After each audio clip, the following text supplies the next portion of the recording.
what is this Cebu North Bus Terminal all about? Okay? The Cebu North Bus Terminal and its sister facility, the Cebu South Bus Terminal, are creations of the government as a result of a foreign-funded study sometimes in the 1990s. The project then was called the Metro Cebu Development Project. The terminals was already on the phase 2. This was funded by then what we call the Japanese aid agency, then known as Overseas Economic Cooperation Fund, now simply called Japan International Cooperation Agency, JICA, the study. And then, so what was the study all about? It was for the creation of 2 bus terminal, because before that there was no integrated bus terminal. To each his own. Buses going to the south and buses going to the north have their own terminals. So ang pasahero mo'y magkabuang og pangita. So the North Bus Terminal, as per the study, was recommended and was indeed built on the property of the provincial government. And it was turned over to the provincial government. The South Bus Terminal.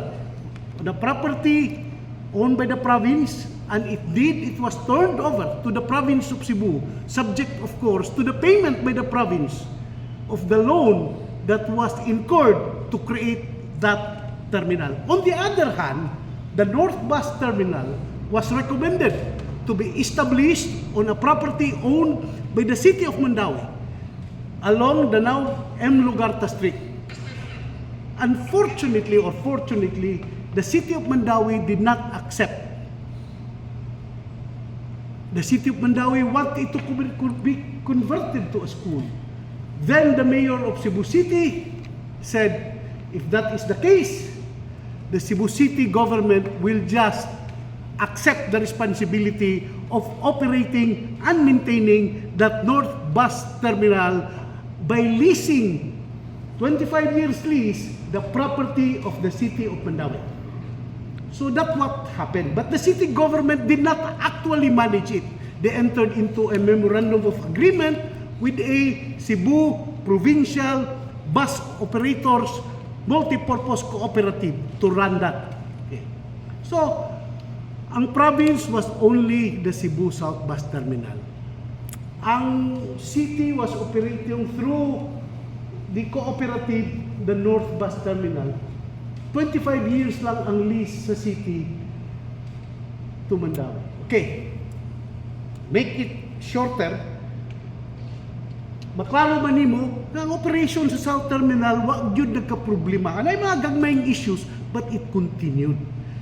Ang North Bus Terminal daghan na nag-issue. In fact, in 2012, the province, ang provincial constituents man mo mostly affected. Already offered nga, will take over na lang. But wala gid madayon until mo expire na ang lease in 2020. And then the city government of Mandaue manifested that they're no longer intending to extend the lease. Tabla, wala na'y North Bus Terminal.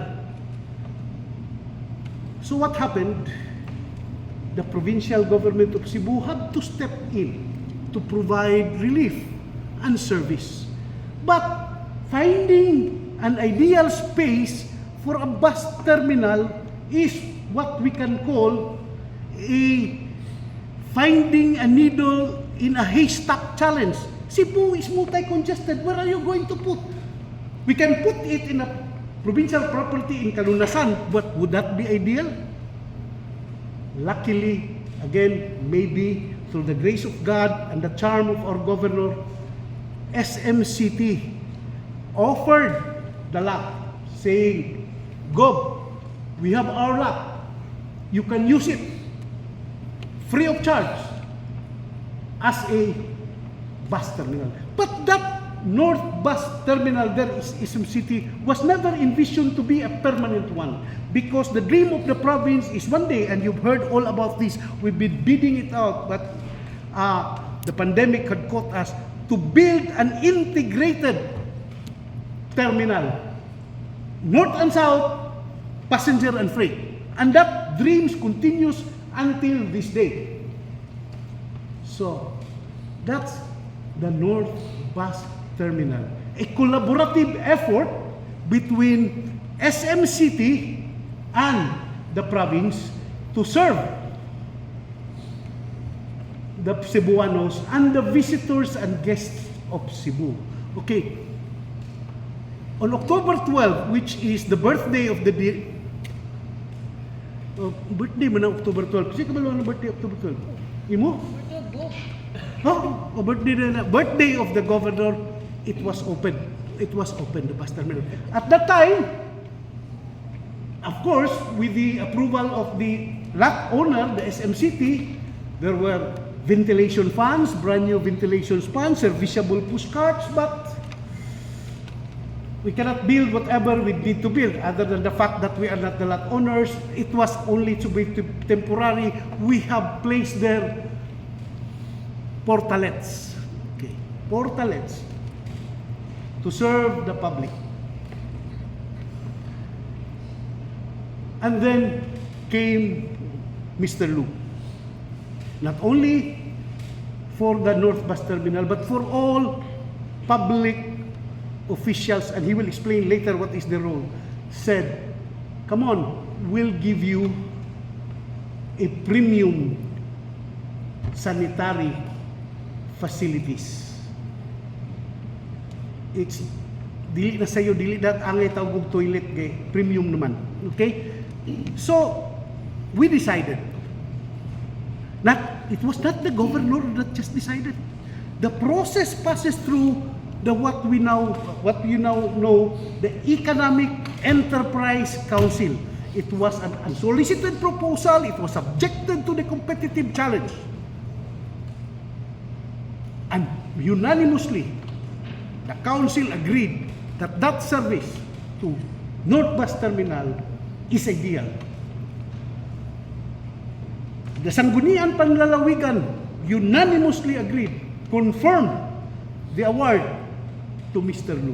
So, why are we telling you this? Because as the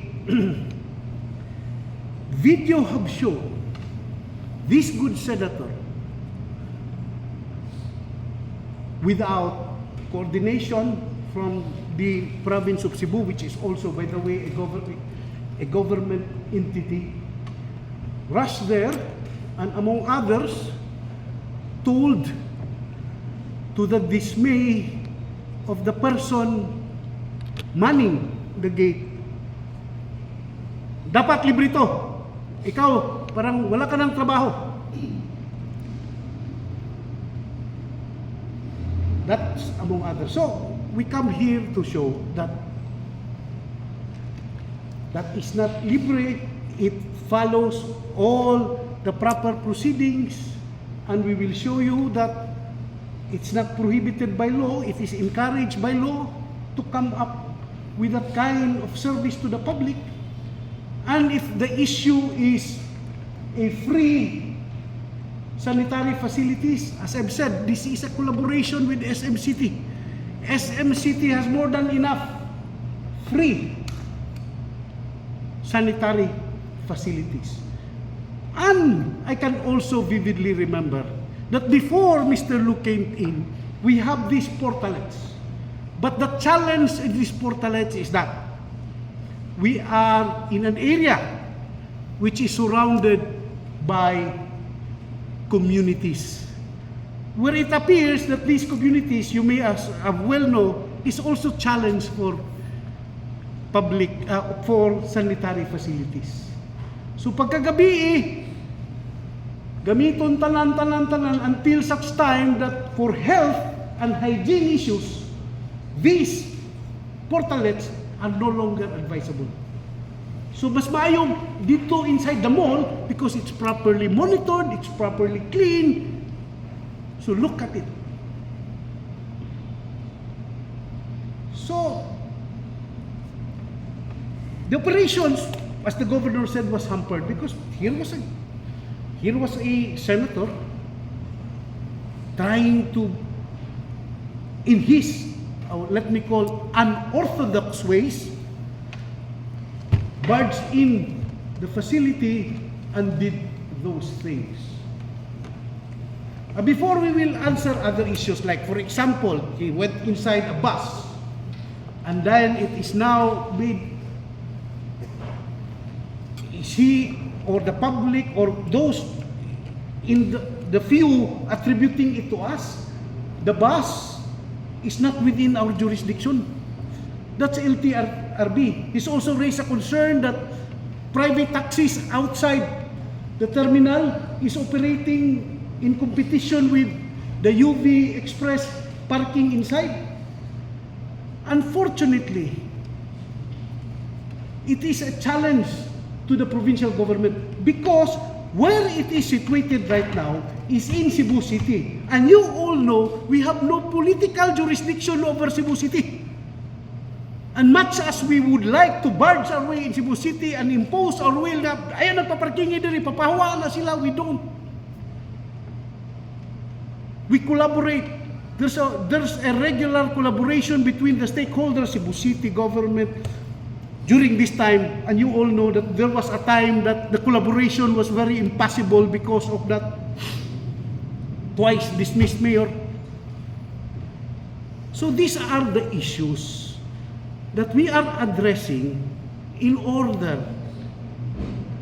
to obviate any false assumptions or erroneous conclusions.